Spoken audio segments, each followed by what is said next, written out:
Hey, what's up mga kaihi? Eto na naman yung Queen Ihi na alipin ng salapi na nagsasabi, kung gusto mong mag-enjoy sa buhay, magsumikap ka kasi hindi mo to may enjoy yung ganito kagandang view kung wala kang pera. Hoy! Hoy! Pangalawang araw nga namin dito sa Dinagat Island at itutur ko kayo dito sa kanilang municipality. Kudos naman dito sa mga engineers na gumawa dito sa kanilang governor's office. Grabe, tignan nyo naman, talagang forma siya na barko. Tapos eto naman yung bagong gawa, malapit na siyang matapos. Siguro mga 80%. Eto naman yung tourism office. So dito ka lang makakakita ng barko na hindi nakalutang sa dagat. So eto yung pinakaloob niya. Kasama ko syempre si Manang Helen tsaka yung jowa niya. Hoy, jowa! Tapos, eto yung pinaka sa loob niya. Ayan. So, malapit na siyang matapos, mga 80%. So, ayan, itutur niya kayo sa pinaka-itsura sa labas. Na para ba siya yung may-ari? So, di ba ang galing no? Isipin mo, naisip nila to. Grabe yung barko. Nakalutang sa, hindi sa dagat. Nakalutang sa lupa. So, eto, mas malaki tong isa compared dun sa isa. Pero para silang barko. Big shout out naman dito sa Manang Helen, yung pinsan ko. Sobrang nagpapasalamat ako sa kanya kasi nga, eto, kung din dahil sa kanya, hindi ko malilibot yung buong Dinagat Island. O, kasi may bao-bao sila. So, parang nililibot niya ako sa buong Dinagat Island. So, dito kami sa kabila pupunta sa Kajanao. Alam nyo ba, pag pumunta kayo dito sa Dinagat Island, yung mga tao dito, mabibilib ka talaga. Kasi sobrang disiplinado sila pagdating sa mga basura. Siyempre, nakapunta na ako sa mga ibang part na may dagat din, pero hindi ganito kalinis. Tapos dito, yung pinaka-boulevard nila, pinaka-park nila, sobrang linis din. Wala kang makikitang basura na nakakalat. Ayan o, nakikita nyo. Sobrang linis. As in, makakapag-relax ka. Tapos, dagat na yan. Boulevard siya. Ma-amaze ka rin talaga sa mga tao dito kasi yung pinakababa ng bahay nila, dagat na agad yun. Pero, pwede kang mag-swimming, ganun siya kalinis. Hindi naman sa masyado kong ine-exage, pero yun talaga yung napansin ko. Bumili muna kami dito ng ulam at kanin na rin kasi nga, naiwan namin yung dala naming pagkain sa bahay. Huy, grabe diba pupunta ng galaan na iwan yung pagkain. Ito yung pinaka-tourist attraction din sa kanila. Ito yung 1,500 steps papunta sa taas. Parang umakyat ka ng bundok, yung nag-hiking ka. Sa ngayon, wala siyang entrance fee. Free kang pumunta dito pag pumunta ka ng Dinagat Island. Manila niya. Uy, santan na na. Hindi na. Ay, hindi. Di. Hala ka manang. Santan ka mag... Ay, hindi. Tanong nga, itutok ba? Itutok ka. Hindi na sa santans.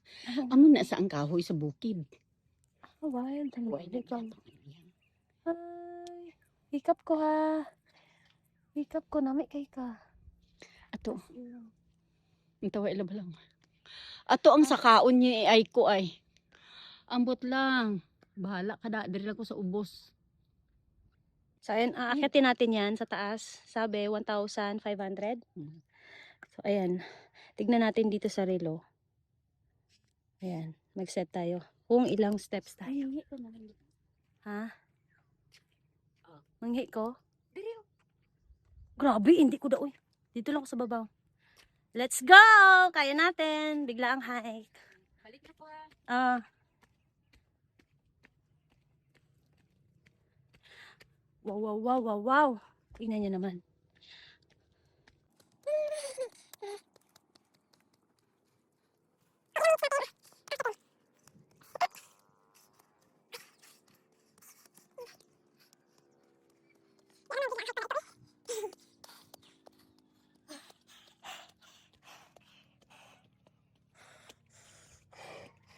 Okay. Stop. Tignan niyo naman yung view. Uy, grabe naman yan. Yan, Dinagat Island. Uy, ayun siya sa baba. Mana? Hi! Ayun. Diba? Grabe. Ang ganda. Uy. Oh. Every time that I praise the Lord. At least dito,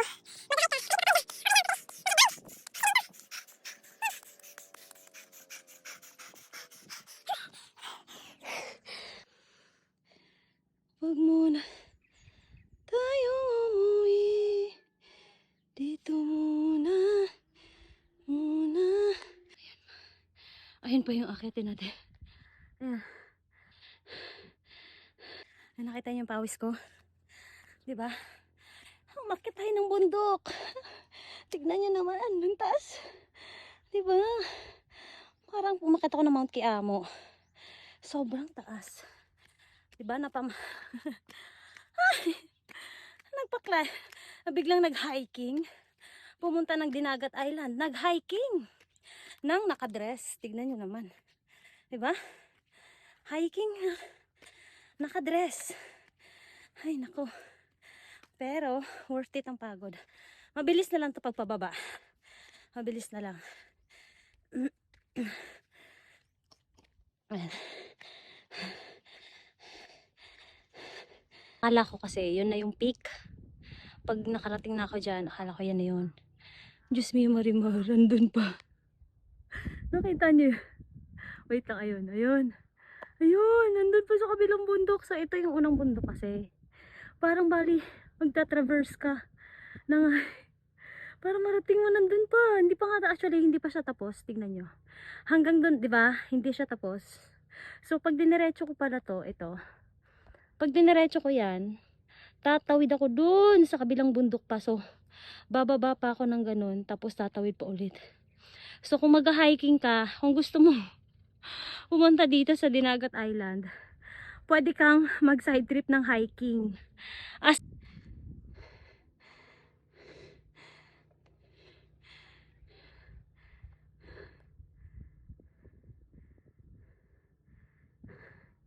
Lapit na tayo.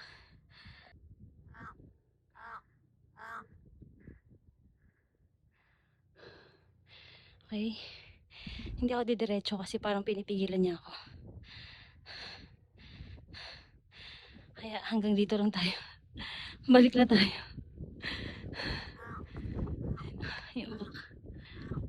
Diba? Parang ano yan eh. Hindi magandang pangitain. Kaya balik na tayo. Baba na tayo.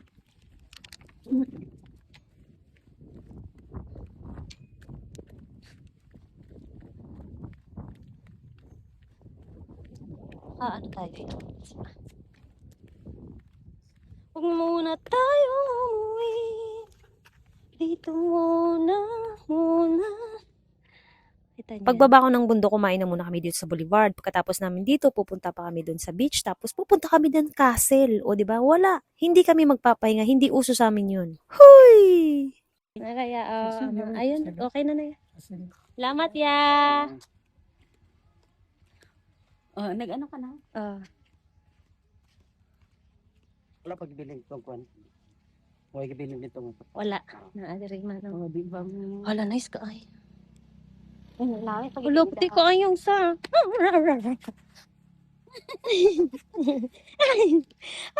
puti ah. Atid sige na.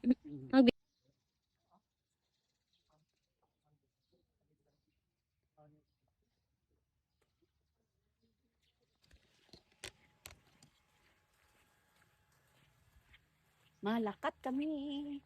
Solong-solo namin yung dagat. Walang ibang tao. Kami lang. Para sa mayo, kita na sa Peace Fest. Yan na nga.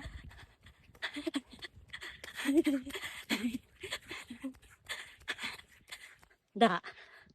Para naman sa kaalaman ng lahat, ang Dinagat Island ay kinukonsider as holy land siya. Malalaman nyo yan pag pumunta kayo dito. So, i-discover nyo na lang. Kaya kailangan nyong pumunta. Huy! Ang may-ari pala ng castle na to ay yung late governor ng San Jose dito sa Dinagat Island. At siya din yung asawa ng founder ng PBMA. First time ko makita sa buong buhay ko ng ganito kagandang castle sa personal. Yung parang bang nasa fairy tale. Yung parang nasa loob si Rapunzel. Huy, grabe! Ma-amaze ka talaga. Itutur namin kayo kung anong meron sa loob, pero limited lang yung access natin. Hindi tayo pwedeng pumasok sa lahat ng sulok. Welcome to Manang Helen's Palace Castle. Kailangan natin tanggalin yung chinelas. Kailangan mong tanggalin. Tapos magsinila sila gaon. Adiri. Chinelas ta. Kailangan sinila. Bisag-asa lang. Sige, Ako Okay lang po mag-video. Okay lang po. Pero lang muli ko sa limpuranan, hindi na matulog sa carpet. Okay po. Ang limpuranan, carpet, hindi. Taga na dong kaatang kayo. Pao ba naman to sa? Dili. Lahat kami. Ah, Hala ko Dili na pwede magsapa mo. magsaka dito ang kita dili. Dili gabi. Oh, dito may hagdanan naman dito speaker. Sila lang ang pwede mag-ari. No. Ari siya, oh. Ito siya yung may-ari. Hala ko Nadiri secret door ba? Ang gitaguan sa ilang mga kayamanan. Tuktok ka ganun. Yan. May secret door. Taguan ng mga pag abri mo kay mana atin sa anong ginagawa niyo dito? Bakit? Ako na po video hebe. Sige lang, ikaw pa may ay. Wala na unos. Dito ta mabalik ka dito. Okay na ni. Ano ba? Vlogger. Mao ni sang tag-iya sa balay. Nakapadyak. Kana sa ang tag-iya sa balay. Mao nang tag-iya sa Mao nang tag-iya sa balay. Napay ko ano, function hall mo. Ay, pwede dito.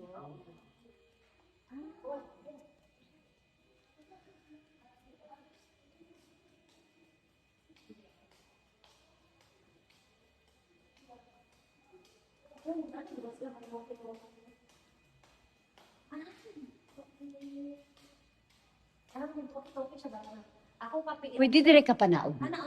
Pwede ka. Pwede na dito man na. Ay, di dinadri ang sa Ay. function hall lang. Anak ko nga, nang akong kape, inaog din sa function hall. Ha? Ano ba? Ang kape ha. Ito din ang kape karon dahil.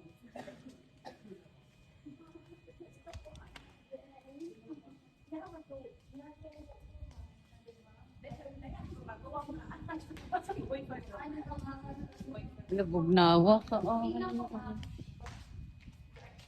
Hindi magtuwad, hindi maghiko.